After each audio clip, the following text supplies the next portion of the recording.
Peace Corps was founded in 1961 by President John F. Kennedy to create world peace and friendship and help developing countries to meet their need for skilled manpower. Since its inception, over 210,000 volunteers have served in 139 countries all over the world. Peace Corps Zambia began in 1993 with an executive order from President Frederick Titus Jacob Chiluba. Following JFK's dream of a more peaceful world, volunteers come from all over America to live in rural villages in Zambia and bring their experience and energy to assist Zambia in development.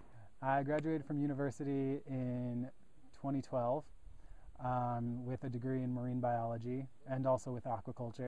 I try to really make an effort to meet everyone as well as show them that I have the technical knowledge and the experience to help them. If you're not tampire umudi ubudi bwesa bini kumulandi wakwe bati school fees yale shupa dimbi abafya shuba kwanisha apo fe ino nomba imbi kuskulu kwale shale nkongole so fe na oshide monati ngana ingila ko fish farming tifya fwako abafya shina nemu ne kutifya ngafu wako pakuti mpose kwa maana kudi I fish farming elo na chimbi sabi mubangwe ulu lyalipwa so kuti na muchibindo babani ngesabi kuti na kwata kweshuko lyakushitisha elo no kulya elo muri ine kuti nalya na panshita na temenwa nangu nababani ngesabi. The AT Appropriate Technologies Showcase as well as planting moringa trees. This has been something that we've been working on since I arrived. Every single thing that we built, every innovation that we attempted has been with a Zambian counterpart. So the knowledge will stay here. Baraya nyubuya ntanshi baretere. Nabatusambirishya ko ifi nene fya nemi byadire ya ififi muti tatwa kwete ifo muno muzambi nga ino nchende apalubunda. Elo kabiri yayibale tufundisha ifi nenge okupanga ifitofu tatwa fishibe. Nomba bara nabaleta ko buyantanshi amaso ya draya twale bomfya fwe bufya munganda nomba nabaleta ifya panse ukutulanga ifya kuchiranga bana mayo ati twiraho chamayanda filifye bwino kubomba kwabo. I'm a health volunteer, but I do a lot of work with farming and beekeeping because that's what within my small village they're interested in. I'm always working at the clinic and doing outreach with my different clinic colleagues and partners, but I'm very open to whatever the community wants and the community needs. And that's how you're going to be the most successful, is if it comes from them. Because if it's your idea and your community is not interested, then it's not going to be successful because there's not that passion behind it and that drive to see it to the end.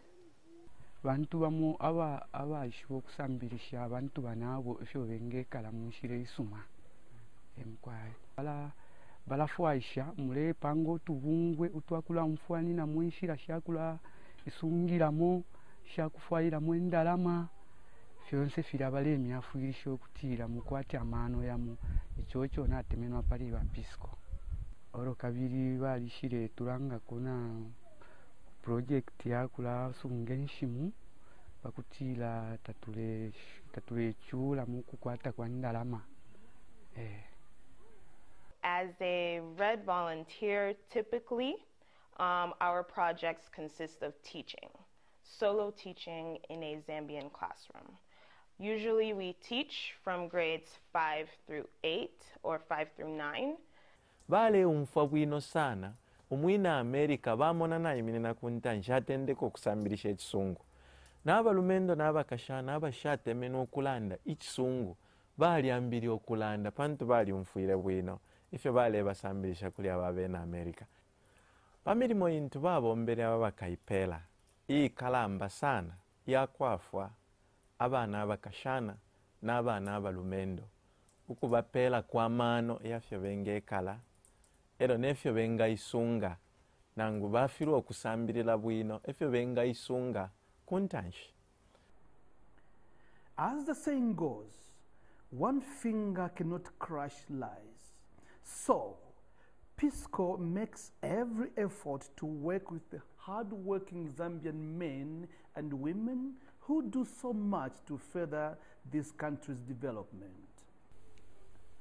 The volunteers help the Forest Department by being extension agents who are specifically located in the villages.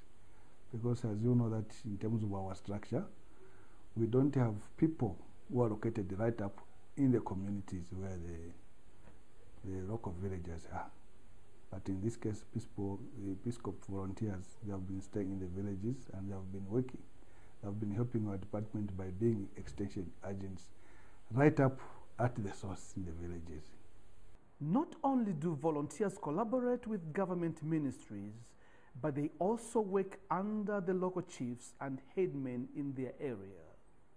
American Peace Corps have worked with our clinics, our rural health centers in the chiefdom.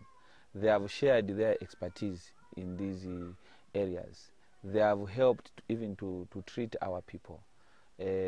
Skills that have been shared to our staff in the chiefdom have improved their capacity to handle certain ailments in the areas that they did not manage at first before American Peace Corps came. People have been impoverished due to lack of knowledge, but the coming of American Peace Corps, our people have been empowered with the skills in fish farming. So as I can tell you now is that our people are busy fishing, our people have improved their diets, our people have improved their incomes. Trees help to replenish our environment. So in this area, through the American Peace Corps, we have learned how to do certain things appropriately. For example, making charcoal using other means instead of cutting down trees. As a chiefdom, we have started making charcoal briquettes. All our headmen have been trained, so we are making charcoal briquettes using maize cobs. By doing that, Peace Corps have actually impacted in our minds and the minds of the chief and his subjects that trees are important and so they should be conserved.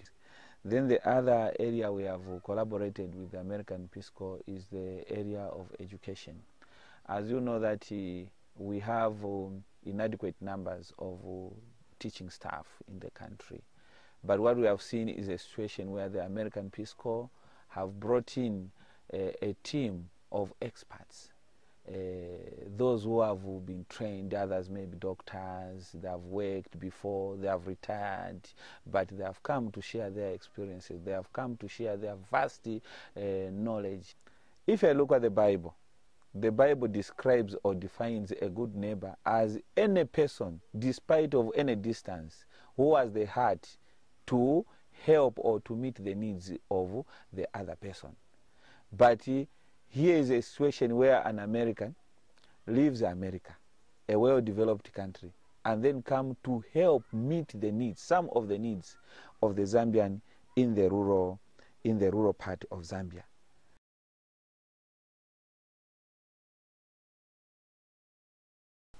These people are friendly, very, very friendly. Why am I saying they are friendly? Because they are willing to mix with us. They are willing to live with us in a grass-thatched house.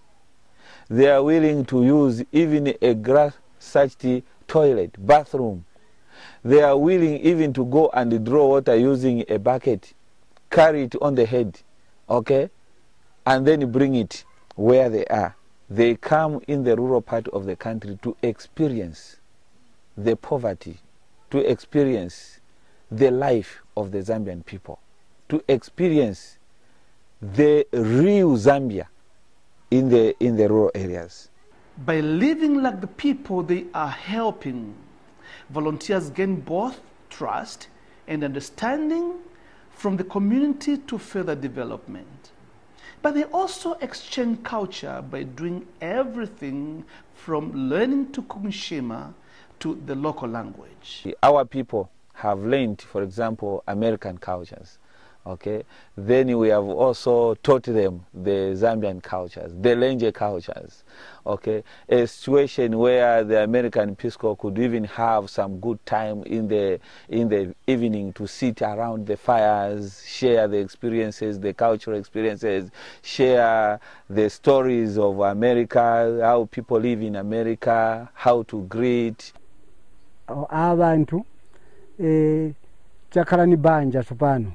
Chifuka poyamba pamene vanali kubwera kula vokambiwa vambiri kuti ayi ni masatanisti ava vantu sivangachoke ku America ziko lolemera America kubwera kudya derere kuno iyayi kuli chamene vakonkha but chifuka chakuti severa tinasenzapo na vazungu monga ine ninaona kuti avantu sivaziva so pamene vanabwera ife tinapanga banja tikondwera nawo maningi in fact monga uyu chabe uyu napambana na vana vanga uzibalira venako chifukwa na chikondi chopitilira ine ndine kale bulungu nichoka Eastern Province kupetaoke ni mudzi kwa makambwe, giving talks to villages in remote areas about American culture, American music.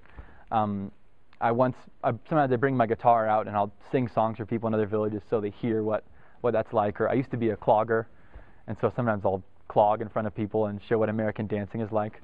You speak in their language and you share things about your culture and their culture, and both sides grow a lot from the experience.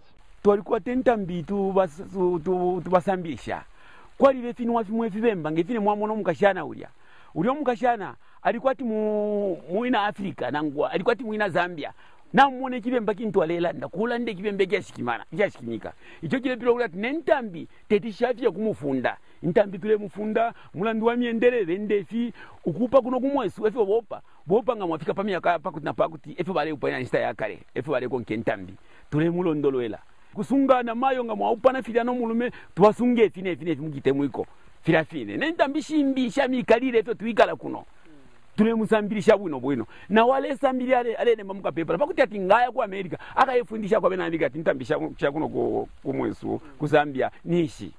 Learning the language and trying very hard to speak the language has given me access to a bunch of different groups.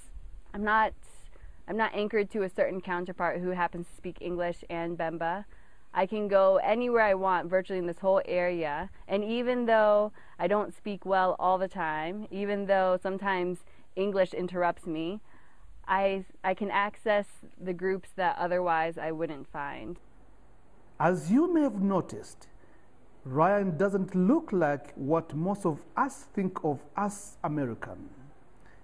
America is a very diverse nation with people from all over the world.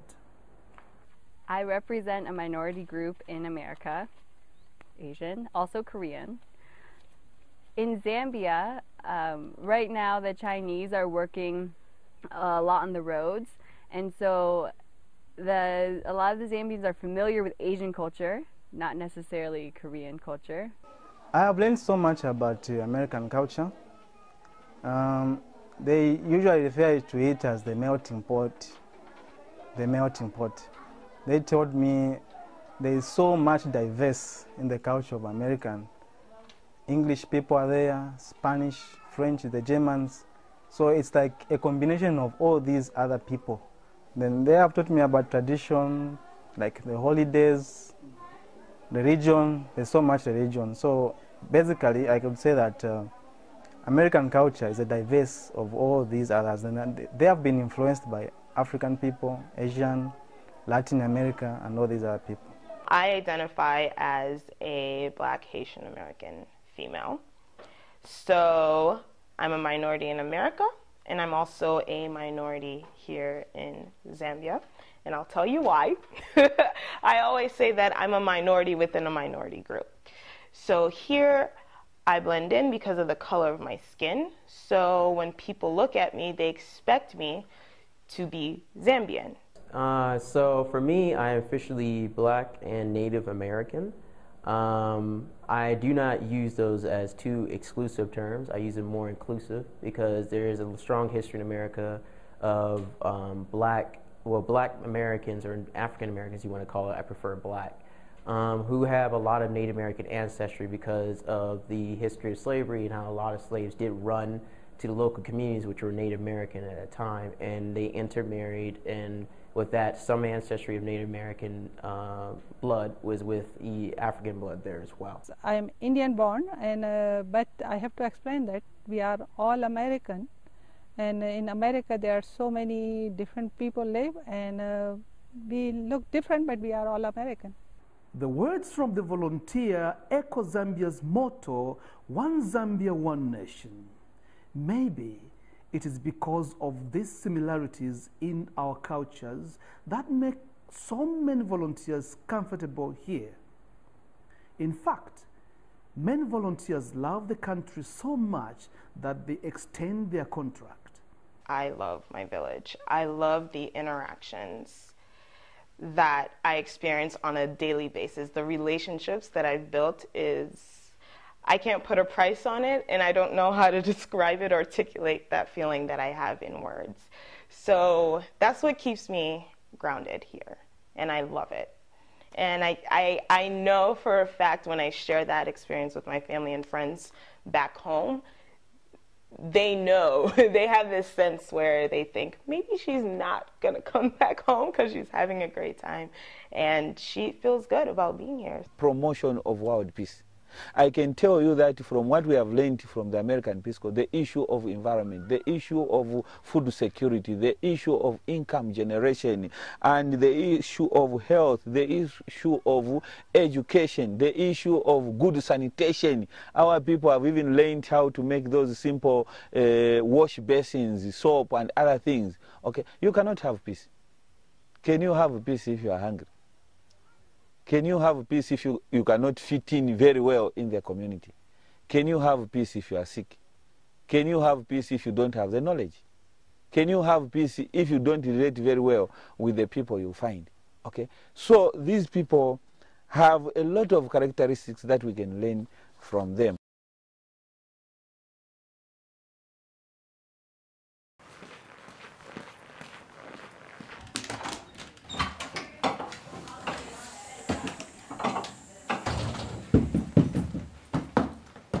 So I just finished my service in Peace Corps Zambia. I served for 27 months, and I've come back to Wisconsin in America for the first time. And it's very bittersweet. On one side, it's so great to be with my immediate family again. I think there's always some hesitation when your child goes to a foreign country. In Africa, we often hear stories about it being dangerous. I think we had some concerns about that. I did not know hardly anything about Zambia before my sister went there. I knew it was hot. I knew that there weren't a lot of amenities, and I knew that my sister wanted to go there and make a difference. Most Americans have limited knowledge about Africa, and what they do hear in the news is mainly violence, diseases, and famine. Africa is a diverse continent of many countries with different histories and cultures. Zambia is a peaceful nation, and Peace Corps volunteers have the opportunity to live side by side with the rural Zambian families to see this firsthand. The fact that I now have two large families, one in America and one in Zambia, helped my transition for myself and along with my American family. So letters were coming back. I would talk to them about like, oh, my Bamayo and we went and we harvested Imbalala. It sounded like the villagers really welcomed her and took her into their community and treated her well, made sure that she was taken care of and fed well. It's really fun teaching my family about simple things like how the Zambian people eat, like nchima or ifisashi, which is my favorite relish, to washing people's hands before they eat and after, to the type of clothing like ichitenge, and even like the cultural norms about gender or just the importance of community. Zambian culture is very welcoming and very friendly, and you're never supposed to fear your neighbor or fear a stranger. They're just a friend that you haven't met yet. And that's very different from American culture, in my opinion. So I'll always hold on to that Zambian pride of their community with me forever. Cultural exchange begins when the volunteers first arrives in Zambia through letters, emails, blogs, and pictures that make their way to America. A more sustained exchange occurs when the volunteers returns home and shares their stories with their American communities. I think today I feel a little more positive about Zambia, just because of all the letters that Hannah has written back home, describing kind of the everyday life and the customs. I think we have a real positive experience concerning Zambia, and she's also had the opportunity to do some traveling within the country itself, so we've been able to find out about how diverse Zambia really is, and because it's so much larger than I think we initially thought. The biggest thing I learned about Zambia from my sister being there was that it seems like a far safer place than I expected, a far more welcoming place than I expected. Thank you to all the Zambian people that have really made my sister feel so welcome in the time that she spent there. But the fact that she's been so welcomed and has made so many connections with the people there, it just gives me peace of mind that she's very happy going through this experience. I think it's been a great impact both on her and our family as well, so glad she's back. So every Peace Corps volunteer eventually needs to leave Zambia, be that if they stay an extra couple of years through an extension or they get a job in Zambia, which is wonderful, but eventually most people, they come back to America. And even though they're leaving Zambia, a piece of Zambia is always with them. And even more than that, if it's part of you, it's going to be a part of your family too. So even though my family members, none of them have been to Zambia, because I was there and because I love it so much, they now have a piece of Zambia within them. Volunteers continue to serve around the world, and those who have returned home continue to teach and be ambassadors of different cultures in order to slowly realize JFK's dream of a more just and peaceful world.